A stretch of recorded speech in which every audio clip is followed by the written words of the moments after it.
नाशिक शहर पोलीस आयुक्तालयाच्या मार्गदर्शनाखाली गुन्हे शाखा युनिट क्रमांक 2 ने तडीपार आरोपीवर प्रभावी कारवाई करत त्याला अटक केली आहे।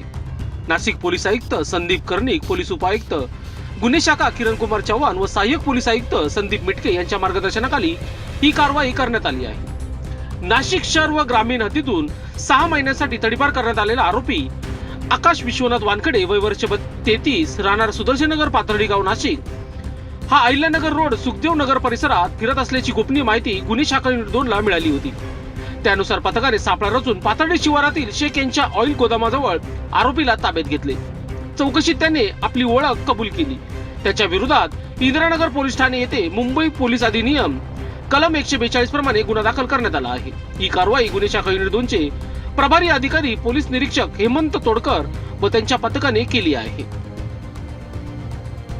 लोकशास्त्र न्यूज साठी बंटी आडाव, नाशिक।